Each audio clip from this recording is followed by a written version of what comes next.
नमस्कार स्टार अभी तक चैनल में आपका स्वागत है। खबर झारखंड मुक्ति मोर्चा एवं भारतीय जनता पार्टी के उम्मीदवारों के द्वारा नामांकन पर्चा दाखिल करने से संबंधित है। शुक्रवार को राजमहल लोकसभा क्षेत्र से इंडिया गठबंधन की ओर से झारखंड मुक्ति मोर्चा के उम्मीदवार विजय कुमार हसदा ने नामांकन पर्चा भरा, तो वहीं भाजपा के घोषित उम्मीदवार ताला मरांडी ने अपना नामांकन पर्चा भरा।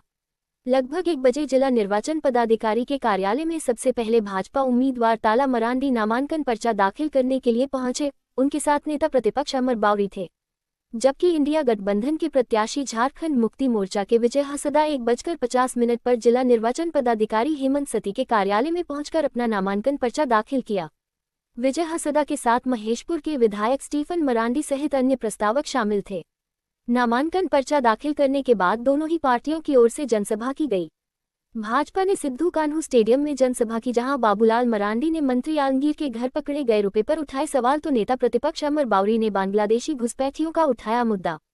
वहीं मुख्यमंत्री चंपई सोरेन देश के प्रधानमंत्री पर हमला बोलते हुए कहा कि उनकी घोषणा जुमला होती है। वहीं कल्पना ने कहा कि जेल का फाटक टूटेगा, हेमंत सोरेन छूटेगा। जनसभा के दौरान भारतीय जनता पार्टी एवं झारखंड नियुक्ति मोर्चा के नेताओं ने एक दूसरे पर क्या हमला बोल, चलिए सुनते हैं उन्हीं से रिपोर्ट। प्रवीण कुमार, स्टार अभी तक, साहिबगंज। कोई चिंता नहीं की, कोई गरीब भूखे नहीं सोए। उसके लिए भी देश के प्रधानमंत्री नरेंद्र मोदी जी ने प्रत्येक महीना गरीबों को प्रत्येक व्यक्ति 5 किलो अनाज भेज रहे हैं। पहाड़ियों को तो ढाकिया योजना के तहत, लेकिन यहाँ तो आपके इसी बरहेट विधानसभा के क्षेत्र में जहाँ पहाड़िया लोग हैं, उन लोगों का तो कई एक महीनों का अनाज ही हेमंत सोरेन ने बेच दिया था। इसलिए मैं आज अब सब लोगों से यही कहने के लिए आया हूँ। आज वो लोग कहते हैं, जेएमएम वाले कहते हैं, झारखंड मुक्ति मोर्चा के, कांग्रेस के लोग कहते हैं हमारे लोगों को ईडी वाले फंसा रहे, हमारे लोगों को सीबीआई वाले फंसा रहे। लेकिन वास्तविकता क्या है कि आज आपने देखा कि इसके घर में पैसा मिल रहा है। पहले आपने देखा एक अफसर के घर के ठिकानों में करोड़ों टका मिल गया। उसके बाद एक कांग्रेस पार्टी के एमपी क्या 353 करोड़ रुपया मिल गया। और अभी आप देखे होंगे कि आलमगीर आलम के निजी सचिव यानी उनके पीए और उनके पीए के घर में, नौकर के घर में 35 करोड़ से अधिक रुपया नगद मिला, जो पहाड़ की तरह। आप बताओ कि लोगों ने कहां से पैसा इतना लूटा। आपका जो नदी नाला का जो बालू था उसको बेच करके लोगों ने कमाया, पहाड़ को तोड़ करके पत्थर को बेच करके लोगों ने कमाया, कोयला की खदानों से कोयला को चोरी करवा करके लोगों ने कमाया, यहाँ तक कि जमीन का भी फर्जी कागजात बनवा करके उसको भी बेच करके लोगों ने पैसा कमाया। और इसीलिए आज हेमंत सोरेन जेल में बंद है। यही कहने के लिए मैं आज आपके बीच में आया।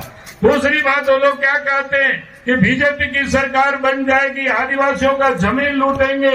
हम तो कहते हैं झारखंड में बने हुए 23 साल हो गए और 23 वर्षों में 13 साल तक झारखंड में बीजेपी की सरकार थी। बाबूलाल मरांडी भी मुख्यमंत्री थे और अर्जुन मुंडा भी मुख्यमंत्री थे, रघुवर दास जी भी मुख्यमंत्री थे। कोई बता दे किसका जमीन कहाँ किसने लूटा है। लेकिन आज मैं कह सकता हूँ हेमंत सोरेन ने झारखंड के सभी जगह पर गरीबों की जमीन को उन्होंने लूटा है।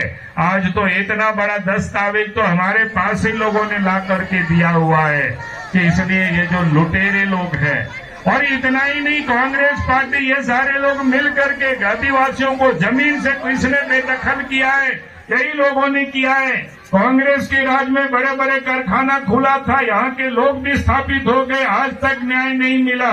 कांग्रेस के राज में बड़े बड़े डैम बने। पिछले कुछ सालों के अंदर देश में जो हिंदू की आबादी है वो घट करके 7% घट गई है। वहीं देश के अंदर मुस्लिम आबादी 45% बढ़ गई है।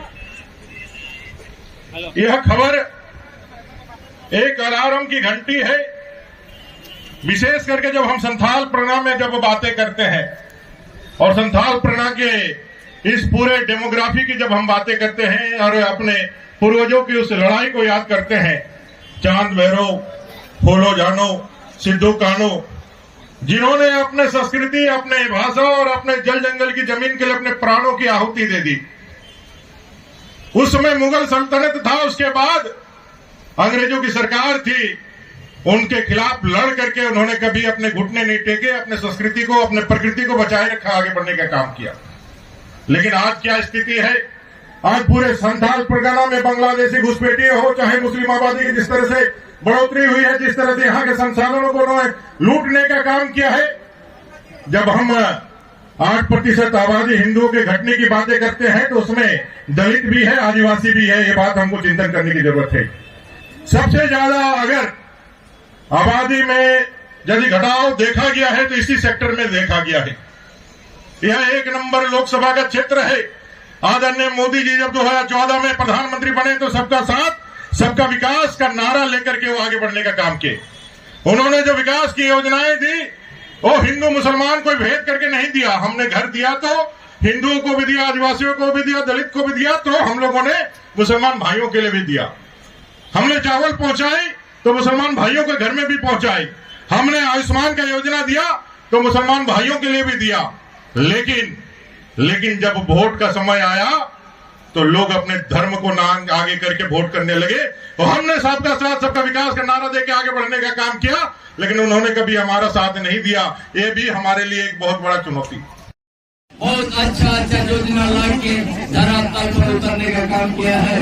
इसलिए हमारा संदेश है, आप लोग एकता आगे वाला एक जून को आप लोग वोट देके एक तानाशाही भारतीय जनता पार्टी केंद्र सरकार का तानाशाही का विरोध में आप लोग में और संविधान को बचाना है, लोकतंत्र को बचाना है। इसके लिए आप लोग तीर धनुष पर वोट आप लोग कीजिएगा और विजय हंता को बहुत ज्यादा वोट से हम लोग विजय बनाएगा।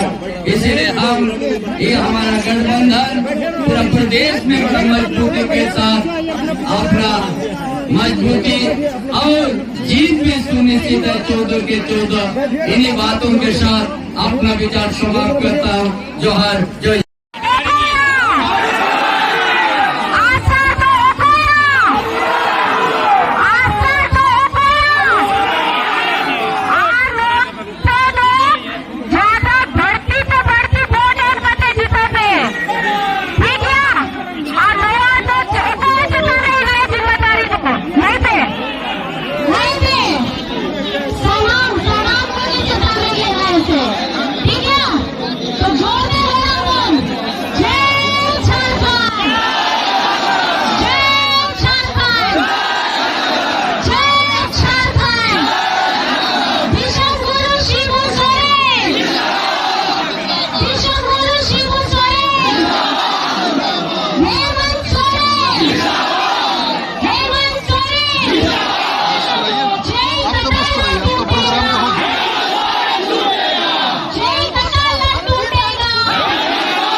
कहिए कि गवर्नमेंट की इलेक्शन हो रही है, तो जब केंद्र की बातें होती हैं तो जिन चीज़ों पे विशेष फोकस रहता है कि देश की दिशा और दशा और क्या प्रगति किस मापदंड पे, किस पायदान पे होनी चाहिए। शिक्षा, स्वास्थ्य, रोजगार, महंगाई और पर कैपिटा इनकम, इन सब चीज़ों पे बात होनी चाहिए। क्या सरकार ऐसी व्यवस्था कर सकती है जिसके माध्यम से आपका जाकर के देश के, पूरे देश के पैमाने पे जो है लोगों के जीवन को और सुधार सके। टैक्सेशन सिस्टम जिस तरह से लोगों पे कहीं ना कहीं एक तरह से बोझ जैसा बन जा रहा है। हमको लगता है हाईएस्ट पेइंग टैक्सिंग सिस्टम हमारे कंट्री का, हम बोल सकते हैं वन ऑफ द, अगर बहुत सारे देश को अगर गिनाया जाए। और सोशल सिक्योरिटी के नाम पे अगर आप देखें तो बिल्कुल ही नगण्य, और लगातार 10 साल में जिस तरह से महंगाई बढ़ी है, लोगों पे बहुत बोझ पड़ा है। और हम कह सकते हैं कि देश की जो आर्थिक स्थिति है वो कमजोर हुई है।